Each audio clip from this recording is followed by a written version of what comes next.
Just এভাবে ছেড়ো আর টপাটপ মুখে দাও। রুটি পরোটা না বানিয়ে মাঝে মধ্যে মেখে রাখা আটা আর বানানো ডাল দিয়ে বানিয়ে নাও এই রেসিপিটি। খেতে যেমন স্বাদের তেমনি স্বাস্থ্যকরও বটে। সকালে ব্রেকফাস্টের পর এতটা পরিমাণ আটা মাখা বেঁচে গেছিলো, সেটা ফ্রিজে রেখে দিয়েছিলাম, 10 মিনিট আগে বের করে রাখলাম। এতে করে আটা মাখাটা বেশ নর্মাল হয়ে যাবে। অন্যদিকে আগের দিনের বেঁচে যাওয়া কিছুটা পরিমাণ মুসুর ডাল ছিল, সেটা একটা প্যানে ঢেলে দিলাম। গ্যাস অন করে ডালটাকে একটু শুকিয়ে নিতে হবে। কিছুক্ষণ জাল করে নেবার পর মিশিয়ে দিলাম 1 কাপ ছোলার ছাতু, 1 চিমটি হিং, একটা মিডিয়াম সাইজের মিহি করে কুচোনো পেঁয়াজ কুচি। যাতে ডালটা তাড়াতাড়ি শুকিয়ে নেওয়া যায় সেজন্যই ছাতু মিশিয়ে দেওয়া, তা না হলে কিন্তু একটু সময় নিয়ে ডালটাকে শুকিয়ে নিলেও চলবে। পেঁয়াজ কুচি পছন্দ না হলে অবশ্যই অ্যাভয়েড করবে, তবে এই রেসিপিতে পেঁয়াজ কুচি কিন্তু খুব ভালো লাগবে। এবার এই ডাল শুকনোটা একটা থালায় নামিয়ে 2-3 মিনিট একটু ঠান্ডা করে নিতে হবে, যাতে হাতে ধরা যায়। এরকমভাবে ঠান্ডা করে নেবার পর মেখে রাখা আটার থেকে কয়েকটা লেচি কেটে নিতে হবে। লেচিগুলো কিন্তু খুব একটা ছোট করলে চলবে না, তবে রুটির মতো বড় বড় না করলেও হবে। পুরির আকারে লেচিগুলোকে কেটে নিয়ে একটা তুলে নিয়ে একটু আটা ছড়িয়ে সেটাকে বেলে নিতে হবে। তারপর সেই রুটির মাঝখানে কিছুটা পরিমাণ আলুর পুর ভরে নিয়ে চারদিকটা এভাবে করে পেঁচিয়ে নিতে হবে।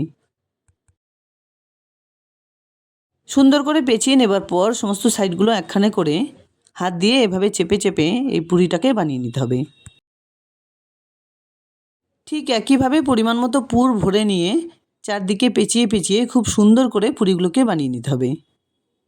অনেক সময় বাড়িতে বিভিন্ন রকম ডাল বেঁচে যায়, সেই ডালকে এভাবে পুর বানিয়ে খুব সুন্দর করে কিন্তু টিফিন বানিয়ে নেওয়া যায়। দেখো একটু সময় নিয়ে সবকটা পুরি কিন্তু আমার বানিয়ে নেওয়া হয়ে গেছে।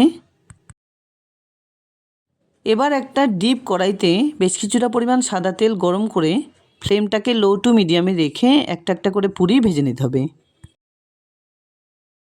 দেখো এভাবে তেল খেলিয়ে খেলিয়ে একটুখানি সময় নিয়ে পুরিটাকে ভেজে নিতে হবে, তাহলে কিন্তু ভেতরেও সুন্দর ভাজা হবে আর বাইরেটাও খুব সুন্দর গোল্ডেন ব্রাউন কালার হবে। ঠিক একইভাবে প্রত্যেকটা পুরি আমি ভেজে নিচ্ছি। গরম গরম এই পুরিগুলো খেতে কিন্তু কোনো কিচ্ছু লাগে না, একটু টমেটো সস চিলি সসের সঙ্গে দারুণ লাগবে খেতে। রান্না করার পর অনেক সময়ই কিন্তু আমাদের ঘরে ডাল বেঁচে যায়, সেই ডাল দিয়ে অসাধারণ এই রেসিপিটি বিকেলের টিফিনে বানিয়ে নেওয়া যায়।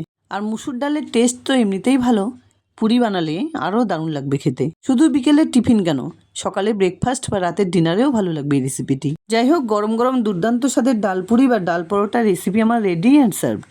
আশা করছি বন্ধুরা আমার এই রেসিপিটি তোমাদের খুব পছন্দ হয়েছে। যদি এতটুকুও ভালো লেগে থাকে তাহলে প্লিজ ভিডিওটাকে একটা লাইক করো, শেয়ার করো ফ্যামিলি ফ্রেন্ডসদের সঙ্গে। আর আমার চ্যানেলে নতুন বন্ধু হয়ে থাকলে প্লিজ চ্যানেলটাকে সাবস্ক্রাইব করে পাশে থাকা বেল আইকনটা অলে করে দিও, যাতে আমার আপলোড করা সমস্ত ভিডিওর নোটিফিকেশান সবার আগে তোমাদের কাছে পৌঁছে যায়। দেখা হচ্ছে নতুন কোনো রেসিপি নিয়ে। ভালো থেকো, ধন্যবাদ। কোনো রকম খাটুনি ছাড়া এই রেসিপিটি যেমন দেখতে সুন্দর তেমনি খেতেও অসাধারণ। পুরো ভিডিওটা দেখার জন্য অসংখ্য ধন্যবাদ।